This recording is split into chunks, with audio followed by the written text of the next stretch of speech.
Algumas pessoas muito caras ao meu convívio partiram para o plano espiritual.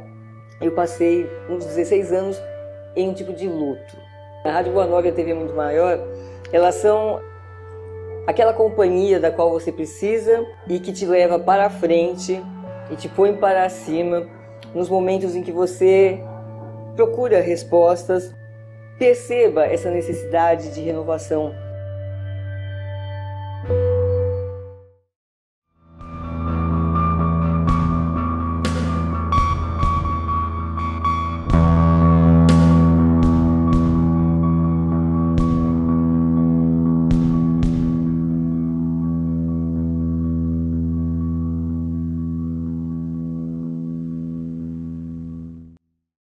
Então aqui é preciso falar de como isso começa, de como o vampirismo começa a dar as caras na literatura. Então é um poema de um autor alemão chamado Ossenfelder, de 1770 e alguma coisa, enfim, é 1700, me foge agora a década exata. Ele escreve um poema chamado Der Vampir, o Vampiro, poema breve, que fala da sedução de um vampiro, como um vampiro quer seduzir uma garota. E o argumento é em primeira pessoa, né? O eu lírico é o vampiro, e ele fala que ele vai seduzir contra os preceitos da mãe da garota, os preceitos morais e religiosos da mãe dessa garota. Então a gente tem aí, possivelmente pela primeira vez, uma oposição do vampirismo à moral vigente, moral cristã, por que não? Começa a nascer aí a sedução, a figura de sedução do vampiro. Porque até então, isso que eu falei antes, o vampiro era uma criatura abjeta. Claro, esse sujeito que é encontrado semi-decomposto em sua tumba. E é importante lembrar também que o vampirismo estava associado a figuras, a pessoas proscritas, não é? Então, segundo novamente regras morais, poderia ser o bastardo, poderia ser o suicida.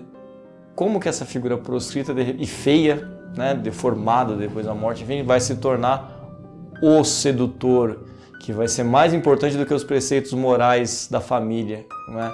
E isso volta a aparecer na literatura alemã, novamente com Goethe, na Noiva de Corinto. Só que é curioso aí que não é um vampiro, e sim uma vampira. A história do poema da Noiva de Corinto, em que Goethe se inspira num desses textos gregos, das lâmias, não é? Eu falei que a lâmia era uma figura feminina, pois bem, temos aqui uma figura, uma vampira humana, inspirada na lâmia. É a história de uma garota que estava prometida para um rapaz, mas a mãe, uma cristã fervorosa, rompeu o noivado, pois entendia que a consumação iria contra os princípios. E a filha, muito triste por não poder consumar o casamento e a relação carnal com o seu noivo, morre de desgosto. E o que acontece? Ela volta à vida e passa a se alimentar não somente do sangue de rapazes, mas do vigor. A família fica sabendo que ela se tornou uma vampira, enfim, e aí ela é morta e é cremada, ela pede para ser cremada, enfim, tem a questão da estaca, se eu não me engano, mas ela morre e pede ser cremada. A leitura que se faz é que essa pessoa se tornou uma vampira porque o cristianismo, com sua pureza, seu ideal de pureza, inibiu o instinto humano da luxúria, e isso deu origem a um monstro. E a chama, muito mais associada a um enterro, na cremação, muito mais associada ao enterro pagão do que cristão, e inclusive no poema é citado que ela quer se unir ao amado em uma outra esfera por meio da purificação da chama. Tem mais dois poemas do Keats cujo nome é The Eve of St. Agnes, e há um terceiro que definitivamente me foge o nome agora, e o Christabel, do Coleridge, que vai nos levar a Carmila. Porque o Christabel é um poema que fala de uma garota que está andando pela floresta, enfim, encontra uma mulher que diz que foi sequestrada por vilões. E aí a garota a leva para o castelo, né, da família dela. No castelo, essa a moça que havia sido sequestrada seduz a menina, enfim. Não fica claro, de novo, não é citado o vampirismo, mas fica muito clara a relação que é semelhante ao que a obtenção de energia por meio do consumo do sangue, enfim. E aí essa temática das vampiras, e de uma vampira que seduz uma garota, vai reaparecer em Carmila, de um autor irlandês chamado Sheridan Le Fanu, que tem a mesma história. Se passa na Estígia, uma região da Áustria, Império Austro-Húngaro. Percebam as narrativas lá do leste europeu que permeiam essa mesma região. Então tá tudo aí no substrato. Enfim, essa garota é uma garota chamada Laura, da aristocracia, assim como no poema do Coleridge, da Christabel. Ela conhece uma garota chamada Carmila, e a partir do contato delas, coisas estranhas começam a acontecer e Carmila se revela ser uma vampira. Depois há toda aquela clássica cena, né, das pessoas irem até o túmulo para matar Carmila com estaca e queimar o corpo, enfim. A prosa vampírica não começa com Carmila, porém, começa com O Vampiro, escrito por John Polidori. Quem é John Polidori? Médico de Lord Byron. Quem é Lord Byron? Poeta francês, inglês, perdão, do romantismo, e o Polidori, um médico do Byron, escreveu uma. E é a primeira prosa. O vampiro nessa narrativa se chama Lord Ruthven.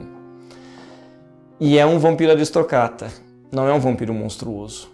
Então a gente já tem aí a lírica vampirística vinda da Alemanha romântica, que encontra solo extremamente fértil na Inglaterra, que também se tornou uma das grandes expressões do romantismo.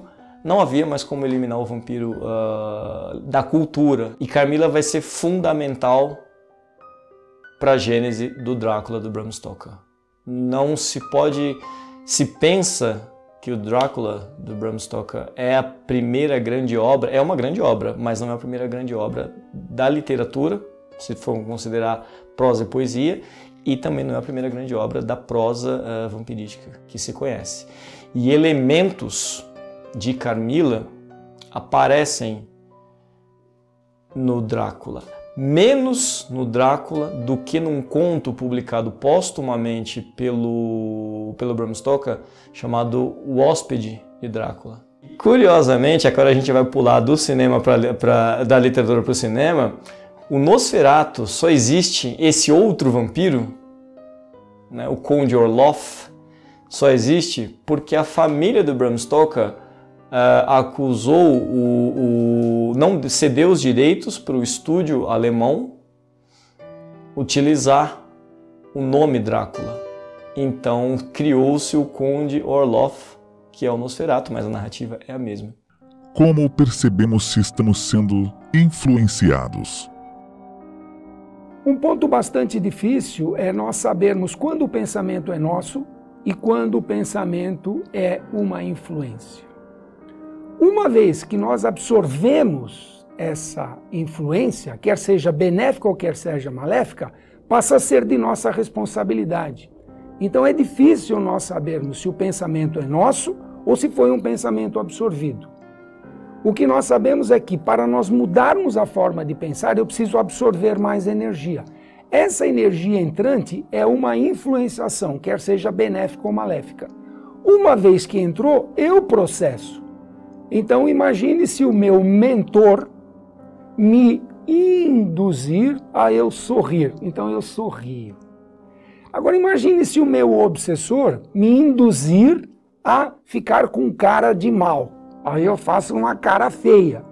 Quem que é o responsável pela caracterização do sorriso ou da cara feia? Eu, espírito, que estou manipulando a minha matéria.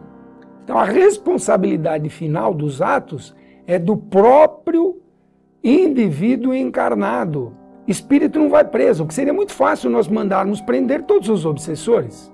Isso não ocorre. Então nós, ao cometermos um ato, somos responsáveis por esse ato. Por isso que é difícil nós diferenciarmos quando uma ideia é externa ou interna. À medida em que nós vamos nos aperfeiçoando nesse processo, que nós vamos aumentando a nossa atenção, que a atenção é uma das faculdades do espírito, e a nossa percepção, eu vou verificando se esse pensamento é comum a mim, se eu já fazia isso comumente, ou se ele vem como algo novo. Se ele vem como algo novo, inevitavelmente eu estou absorvendo de alguém, ou de um espírito bom, ou de um espírito mau, ou do próprio Deus. Eu posso absorver o pensamento de Deus quando eu leio, quando eu entendo os fenômenos naturais, as leis naturais. Aí sim eu passo a vibrar na frequência de Deus, eu estou em harmonia com o próprio universo. Quando eu sintonizo um espírito, se ele for representante de coisas boas, eu terei um bom comportamento. Se esse espírito for um representante de coisas más, de processos vingativos, de raiva, de rancor, eu passarei a agir desta forma. Por quê? Porque eu tenho afinidade com isso, faz parte de mim. E eu exteriorizo, mas a responsabilidade final é sempre do executor. O que fazer quando perceber uma influenciação? No caso de nós nos protegermos contra os vampiros psíquicos, que seriam os nossos influenciadores, é importante que, ao percebermos qualquer modificação nesse nosso comportamento, quer seja psíquico, quer seja físico, que nós procuremos ajuda. Então, essa ajuda, ela pode ser através de uma boa conversa, uma conversa sincera com um amigo, uma boa leitura, uma boa peça de teatro, um passeio no parque, enfim, algo que faça com que nós mudemos essa nossa tendência de irmos para um outro caminho da anormalidade e voltemos ao caminho da normalidade.